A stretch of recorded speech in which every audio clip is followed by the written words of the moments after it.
Exercise 14.1 से question number 13 है पासे से रिलेटेड। पासा मीन्स डाइस।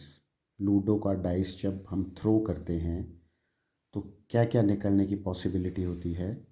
एक या दो निकलेगा, या तीन या चार या पाँच या छः। तो ये कुल पॉसिबल, कुल संभव परिणाम है छः। तो पासे से रिलेटेड क्वेश्चन जब भी आएगा आपने सबसे पहले लिख देना कि पासे को फेंकने पर कुल संभव परिणाम कौन कौन होते हैं। तो ये छः, ये वाले छः परिणाम। पहले पार्ट में पूछा है कि एक अभाज्य संख्या की प्रायिकता। पहले पार्ट में पूछा गया है अभाज्य संख्या की प्रायिकता। ओके, तो आप क्या करेंगे, सबसे पहले अभाज्य संख्याएं इनमें से कौन कौन है वो छांट लेंगे। तो इनमें एक दो अभाज्य संख्या है, एक तीन है, एक पाँच है। अभाज्य संख्या जिसके दो गुणनखंड होते हैं, या तो एक या खुद वो। जैसे एक अभाज्य संख्या नहीं है क्योंकि एक का सिर्फ एक ही गुणनखंड है, वो है एक। दो के दो गुणनखंड हैं, एक एक एक दो, इसलिए अभाज्य। तीन के भी दो ही गुणनखंड हैं, एक और तीन। चार के ज़्यादा हैं, जैसे एक भी इसका गुणनखंड है, दो भी है और चार खुद भी है। तो इसके तीन गुणनखंड आए, इसलिए इसको अभाज्य संख्या नहीं बोलेंगे। पाँच के भी दो ही गुणनखंड हैं, एक और पाँच, इसलिए अभाज्य। छः, छः के एक गुणनखंड है, दो, तीन या छः, मतलब दो भी, तीन भी इसका गुणनखंड है और छः खुद भी। तो अभाज्य संख्याओं के लिए तीन परिणाम अनुकूल हैं। आपने फॉर्मूला डालना, हम जानते हैं PE इक्वल टू अनुकूल परिणामों की संख्या अपॉन कुल संभव परिणामों की संख्या। ये आपने हर बार लिखना है, मैंने आगे स्किप करा हुआ है तो आपने ये लिखना ही है। इसलिए P अभाज्य संख्या, अभाज्य संख्याएं हैं तीन, कुल संभव परिणाम है छः, कट किया तो 3 1 3 2 1/2। दो और छः के बीच संख्याओं के बारे में बोला है, तो पहले हम दो और छः के बीच संख्याएं लिख देंगे, तीन चार पाँच। ये भी कुल तीन परिणाम अनुकूल हैं दो और छः के बीच संख्याओं के लिए। आपने फॉर्मूला डालना PE इक्वल टू अनुकूल परिणामों की संख्या अपॉन कुल संभव परिणामों की संख्या। इसलिए P प्रायिकता दो और छः के बीच संख्याएं निकली तीन, आउट ऑफ 6, कट किया तो 1/2। ठीक वैसे तीसरी प्रायिकता बोली थी विषम संख्याओं की, तो पहले हम विषम संख्याएं लिख लेते हैं। विषम संख्याएं एक और छः के बीच में एक है, एक तीन, एक पाँच। तो तीन विषम संख्याएं हैं, मतलब तीन अनुकूल परिणाम हुए विषम संख्याओं के लिए। इसलिए P विषम संख्या की प्रायिकता निकलेगी, तीन परिणाम अनुकूल हैं छः में से, तो इसकी भी प्रायिकता 1/2। फिर क्वेश्चन नंबर 14 आया ताश से रिलेटेड। ठीक है, तो थोड़ा सा समझ लें। ताश के कुल पत्ते होते हैं 52, तो कुल संभव परिणाम जब भी प्रायिकता से रिलेटेड क्वेश्चन आएंगे तो 52 ही रहते हैं। 13 कार्ड हुक्म के होते हैं, 13 कार्ड चिड़ी के होते हैं, ये काला, ये भी काले रंग का। 13 कार्ड पान के होते हैं, ये लाल रंग का।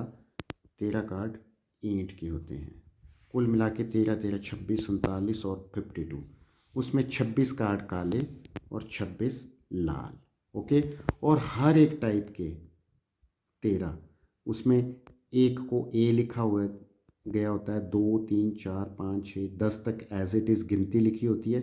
11 के लिए यूज़ किया गया होता है जे फॉर जय, गुलाम। 12 के लिए Q फॉर क्वीन, और 13 की वैल्यू रिप्रेजेंट करता है K फॉर किंग। 4 इसके हुक्म के गुलाम होंगे, 4 इसके, 4 इसके, 4 इसके, वैसे 4 बेगम इसकी होगी। ओके, और इन JQK को हम तस्वीर वाले पत्ते भी बोलते हैं। ठीक है, पहले क्वेश्चन में पूछा है कि लाल रंग का बादशाह, उसकी प्रायिकता फाइंड आउट करनी। तो पहले हम कुल बादशाह लिख लेते हैं, वो होते हैं चार, एक हुक्म का, एक चिड़ी का, एक पान का, एक इसका। अब लाल रंग के इसमें कितने होंगे, दो, तो दो लिख दिए। आपने फॉर्मूला डालना PE इक्वल टू अनुकूल परिणामों की संख्या बटा कुल संभव परिणामों की संख्या, ये आपने लिख लेना। इसलिए P लाल रंग का बादशाह दो निकले, तो 2/52, 2 से कट किया, 2 1 26 2 ये प्रायिकता आ गई। फेस कार्ड, फेस बने होते हैं जैक में, क्वीन में और किंग में। इनके फेस बने होते हैं कार्ड्स में। गुलाम का फेस बना होता है, तस्वीर बनी होती है बेगम की, इसकी। तो तो कुल जो फेस कार्ड होते हैं 12 होते हैं। ओके। हुक्म के 3 फेस कार्ड होंगे, जैक, क्वीन और किंग। इसके भी 3 होंगे, एक किंग होगा, एक बेगम होगी, एक गुलाम। इसके भी 3, इसके भी 3। तो कुल फेस कार्ड 12। फॉर्मूला डाल देंगे PE इक्वल टू अनुकूल परिणामों की संख्या बटा कुल संभव परिणामों की संख्या। यहाँ कोई भी फेस कार्ड के बारे में पूछा है तो 12/52। आप 2 से भी कट कर सकते हैं, 4 से भी, 4 3 4 13। ठीक है। अगले में पूछा है कि लाल रंग के तस्वीर वाले पत्ते की प्रायिकता।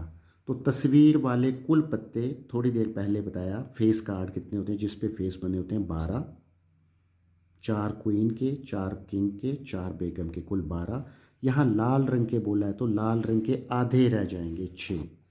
फॉर्मूला डाल देना PE इक्वल टू अनुकूल परिणामों की संख्या अपॉन कुल संभव परिणामों की संख्या। इसलिए P लाल तस्वीर वाले पत्ते निकले 6, तो प्रायिकता 6 में से निकलेगी, 52 में से 6 की निकलेगी। तो 2 3 226, 3/26। आगे पूछा है पान का गुलाम। तो हम कुल गुलाम लिख लेते हैं 4। 4 गुलाम होंगे, एक इसका, एक इसका, एक इसका, एक इसका। तो पान के कितने होंगे? पान का सिर्फ एक ही होता है बेटा, पान का गुलाम एक। फॉर्मूला डाल देंगे प्रायिकता का, इसलिए P पान के गुलाम के लिए एक अनुकूल परिणाम है 1/52। हुक्म के पत्ते की प्रायिकता पूछी है। हुक्म के कुल पत्ते होते हैं 13, उसी की प्रायिकता पूछी है। तो हुक्म के पत्ते की प्रायिकता 13, कुल संभव परिणाम 52। 13 13 चौके 52 होते हैं, तो 1/4। ईंट की बेगम पूछी है तो हम लिख लेते हैं कुल बेगम होती हैं 4, एक एक टाइप की। एक इसकी बेगम, एक चिड़ी की, एक पान की, एक ईंट की। ईंट की बेगम सिर्फ एक ही होती है, ईंट की बेगम सिर्फ एक। प्रायिकता का फॉर्मूला डालना अनुकूल परिणामों की संख्या अपॉन कुल संभव परिणामों की संख्या। इसलिए P ईंट की बेगम, प्रायिकता किसकी? ईंट की बेगम की, वो निकलेगी 1/52 करके। ये इतना ही आंसर आ जाएगा। ओके।